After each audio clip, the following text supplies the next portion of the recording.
Hey guys, today we're going to talk about Ka and Kb values. Now, this is going to be something pretty new, so you got to make sure that you watch this video completely and make sure we watch what we do in the smartboard in a few minutes. To take a step back, let's talk about what you already should have learned. And that's strong acids, strong bases, weak acids, and weak bases. Now, in the previous reading and the links that are on my webpage, you should have learned about what it means to be a strong acid or a weak acid. To remind you, strong acids, when they put into water, dissociate completely. Example? Well, HCl is a strong acid. We'll say this is a HCl molecule. Got your hydrogen, you got your chlorine.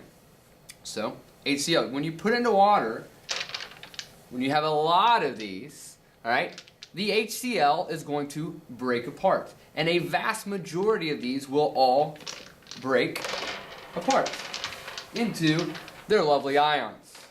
And so, break apart, break apart, break apart, break apart. So a vast majority of these will be a bunch of hydrogen and chloride ions. Maybe a few still staying HCl. So, strong acid. Weak acids don't dissociate. So they're still going to dissolve in the water, but you're not going to see complete association of all of them. So, example of a weak acid, hydrofluoric acid, HF. So, we'll change colors a little bit. We'll say that the orange this time is hydrogen and our black one here will be the fluoride. We have a bunch of the formula units here. And so, when they dump into water, maybe one, maybe two break apart. But the rest, the compounds stick together. This is known as a weak acid. Same concept with bases. Strong bases completely dissociate. Weak bases do not. So, with that being said, we're now going to apply it to Ka and Kb values. Alright? With doing this, you're going to see, we're going to go to the smartboard, so hopefully you'll be able to see what I do in the smartboard and hear my voice.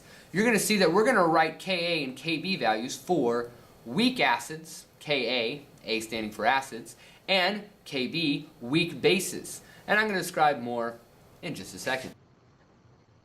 Alright guys, let's now look at how to write Ka and Kb values. First we're going to look at strong acids and bases. So, for a strong acid, we have HCl here. Now, HCl in place of water, hydrochloric acid, and it's going to form your hydronium ion. Now, just to let you know, sometimes, once again, if you move back, every once in a while you'll see a book writing is just H+. But right here we'll see that they'll form the HCl and form H3O+. So H+, H3O+, again, interchangeable sometimes. And you also see it forms its chloride ions. Now, since HCl is a strong acid, almost 100% of it dissociates. So, how you can know this by looking at the chemical equation is you'll see the yield sign here just points one way, towards the product side.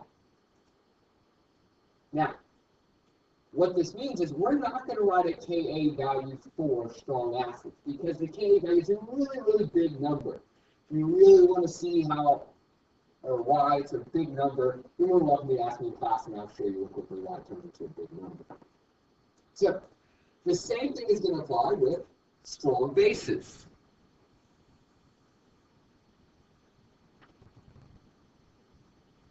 The strong base we use here is sodium hydroxide. When sodium hydroxide is placed in the water, it's going to form the sodium ion and a hydroxide ion. Once again, for strong bases, nearly 100% dissociates, breaks apart. So we will not write for this one a Kb value. Right? So no Kb value for strong bases. Same reason Kb values are really, really large for strong bases. Moving right along into the real gist of what we're doing today, we're going to look at weak acids and weak bases. Now we do write Ka and Kb values for weak acids and bases. All right, so I'm going to go through the process here. If at any point in time you need to pause, rewind, and look, please do that. So, for weak acids and weak bases, first reaction I'm going to go through is a weak acid. So what we see here is we have HF, hydrofluoric acid, placed in the water. Once again, we're going to get a hydronium ion, and we're going to get a fluoride ion. Now, notice in this reaction, we have a reversible reaction. We have arrows pointing both ways. This is the indicator when you have an acid or a base that it's weak. So, when we're going to write Ka values, the first thing we're going to do is put Ka equals. First step.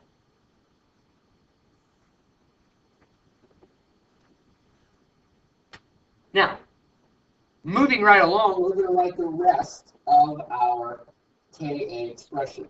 Now on this sheet here, we don't have our balanced equation, so I'm going to rewrite the balanced equation first. We have HF, that was aqueous, plus H2O, which is our liquid. We had a double arrow there. And our products were the hydronium ion here. And the fluoride ion. So, as you can read here, what we're going to do, right, is in the numerator we're going to put our products. And the denominator we're going to put our reactants. So, how we're going to write this right now is with no numbers, right? So, no numbers are going to go down here right now. So what we're going to do is we're going to put each one of our chemicals in brackets. And we'll talk about why in just a second. So, Ka equals, once again, our products are going to go in the numerator, so right on top. So one of our products, I'm going to put that in brackets, is H3O plus. And the other product is our fluoride ion. Divided by, on the bottom we're going to put our reactants. Now, we are going to put HF down, our hydrofluoric acid. Now, notice something that is missing. We do not write water in this expression. Matter of fact, anything that's still a pure substance we don't write. Really what this means is when you look at your equation, you're going to be writing the things that are aqueous. Right? So we're just going to write the substance that are aqueous. So our hydrofluoric acid was aqueous. Our hydronium ion was aqueous. And our fluoride ion was aqueous. So those are the only ones that are going to go into our Ka expression. All right, now, when we write brackets around a formula in chemistry, what that's going to mean is that's going to represent a concentration. Right, so right now we don't have any numbers in here, but we're about to put some numbers in just a second.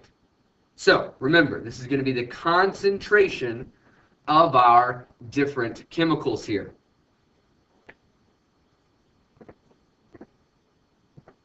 So we're going to have a problem here, and I'll read it as you read along. It says the hydronium ion concentration of a 0.500 molar solution of HF is found to be 0.0185 molar. Calculate the ionization constants, Ka, for HF at this temperature. Now, I erased the temperature. We're not going to get into temperature with these, so don't worry about the temperature right now. All right, so let's rewrite this. Now, I use the same expression that I did last time, the same equation with hydrofluoric acid, so we're going to rewrite that.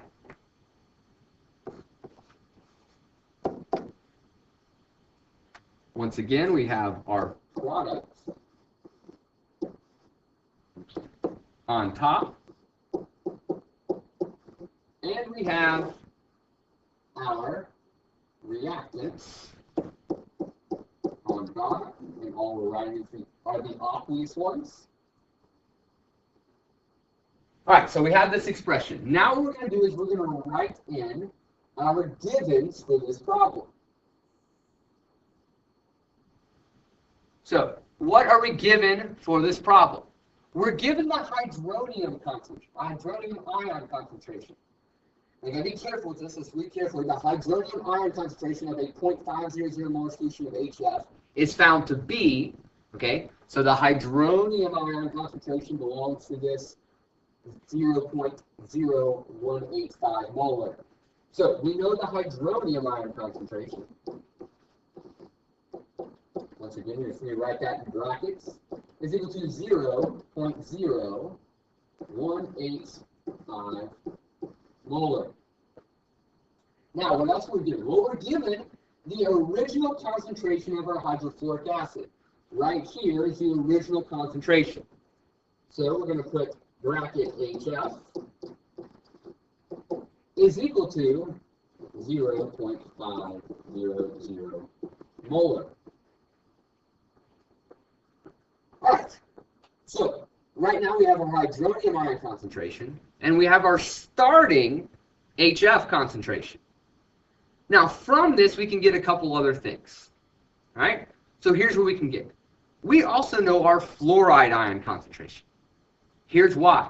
When we look at HF and its reaction, and it puts with water, it's going to make the hydronium ion and the fluoride ion.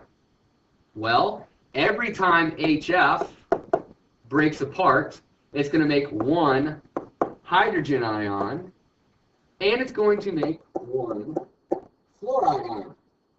Meaning, whatever the hydronium ion concentration is, it also has to be the same for the fluoride ion concentration. So we can go ahead and write our fluoride ion concentration as the same thing, our 0.0185 molar for the fluoride ion. Okay?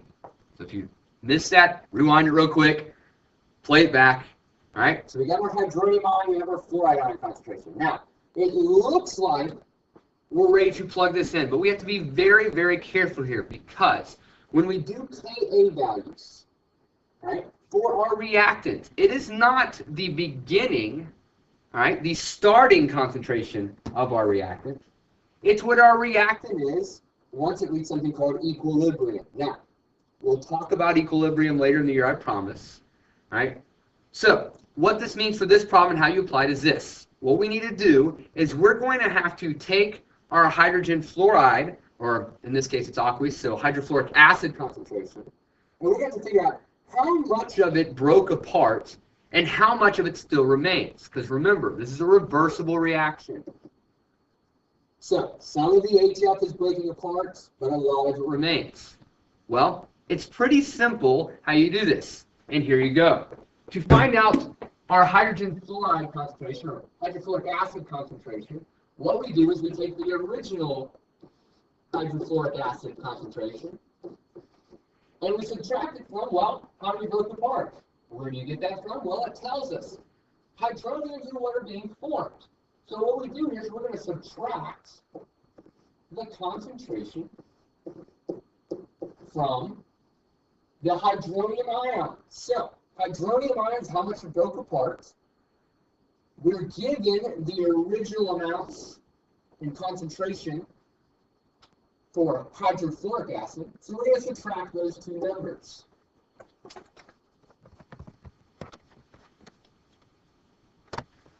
So I'm going to bring my calculator in here to show you this. So we got 0.500 minus 0.0185. I'm going to press enter here. Now, hopefully you remember when we're subtracting and we're using significant figures, we're subtracting. Remember, we look at number of places that are significant. This one, oops, we can drag that along apparently. Sorry about that. Let's try again. This one is going to go, all right, to the 10th, 100th, thousandth place. And this one right here is going to go to the 10th, 100th, thousandth, 10,000th place. So we can only go to our